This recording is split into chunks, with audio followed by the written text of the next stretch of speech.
Magandang araw mga idol. Sa meets training ng magkapatid na Casimero mga idol ay muntik na ma-knockout itong si Kuya Lods ni Janriel. Akala daw kasi ni Cuadro Alas na 1-2 combination yung narinig niya. Buti daw nakailag si Kuya Lods. Kung hindi mga idol ay tulog itong si Kuya Lods sa lakas ng ibinira ni Janriel. Comment pa nga ni Kuya Lods sa kalam na nakita na daw niya sa mata ni Janriel na mukhang may gagawin ito na hindi maganda. Buti na lang daw nakailag siya, kundi maging kwento na lang siya. Napakalakas naman talaga mga idol itong mga suntok ni Casimero. Kaya matik daw mga idol, napaldo na naman ang kanyang mga fans natataya sa kanya sa paparating na laban niya bago mag-December. Samantala mga idol, sa post ni Cuadro Alas Casimero sa kanyang Facebook ay sinabi niya, talunin niyo muna kami bago kayo manghusga sa mga ginagawa namin. Paulit-ulit ba? Ganun talaga kasi minamaster namin yan. Ito nga mga idol, ang buwelta ni Cuadro Alas sa mga basher niya na tila sinasabi mga idol ng magkapatid na Casimero na tama ang ginagawa nila, ang paraan ng kanilang training, ang kanilang estratehiya at strength and conditioning dahil ang tandem nila na magkapatid ay wala pang nakakatalo sa kanila.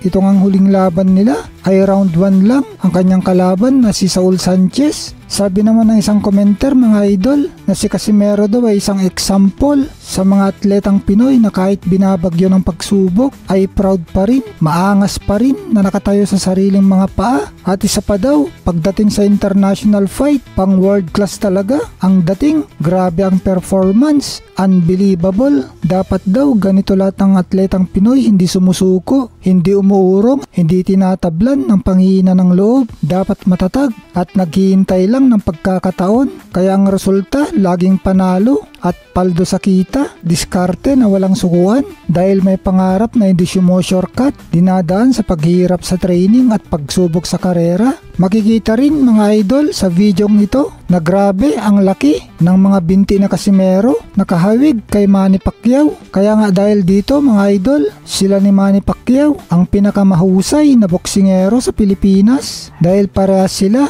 na todo ang pag-ensayo para masiyahan ang mga boxing fans sa kanilang performance kada laban. Samantala ang mga idol, bago matapos ang taon na ito ay nakatakdang lumaban pa ng 2 beses itong si Naoya Inoue. Itong una nga mga idol, itong laban niya kay Murodjon Akhmadaliev na magaganap sa September 14 sa Nagoya, Japan. At sa December mga idol ay kasado na rin ang bakbakan niya kontra unbeaten na Meksikano na alaga ni Eric Morales na si Alan David Picasso. Hindi pa man nga mga idol tapos ang laban ni Naoya Inoue kay Murodjon Akhmadaliev ay meron na agad siyang susunod na laban. Kaya mukhang minamaliit ni Inoue itong si Murodjon Akhmadaliev mga idol. Lalo pa mga idol, malaki ang kumpiyansa niya. Natataluin nga niya itong si Akhmadaliev dahil kinuha niya ang serbisyo ng ating kababayan, dating unified champion Marlon Tapales bilang kanyang sparring partner. Tinalo na kasi mga idol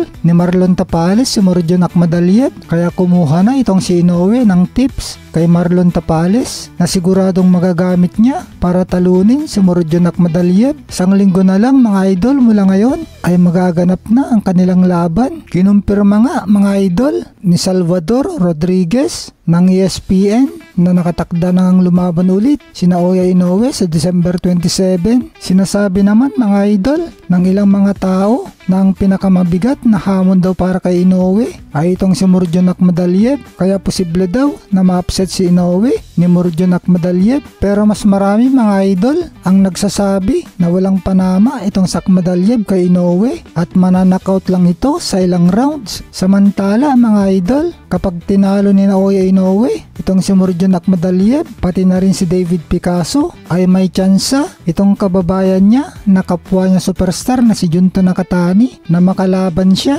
Na ito nga mga idol ang plano ng promoter ni Inoue na si Bob Arum. Kasi mga idol, napakalaking laban ito sa Japan. Si Junto Nakatani mga idol ay number 1 contender na sa WBA super bantamweight na ang kampyonato ay hawak ni Naoya Inoue Samantala mga idol, tumungo sa Japan itong manager na unbeaten prospect Kenneth Lover na si Jerry Peñalosa at nagpag-meeting mga idol sa mga may-ari ng Kameda Promotion tungkol sa susunod na laban ni Kenneth Lover. Nauna nang sinabi mga idol ni Jerry Peñalosa na isang world title elimination match ang susunod na laban ni Kenneth Lover kontra South African Landili ng Seke ng target na petsa mga idol ay sa October 12 at kung maswertehan pa mga idol ay baka hindi lang world title eliminator match ito kundi isang world title match na ito kasi kumpirmado na nga mga idol na binakante na ni Junto Nakatani ang kanyang IBF Bantamweight World Title dahil umakyat na ito sa Super Bantamweight at nilagay na nga agad ng WBA itong si Junto Nakatani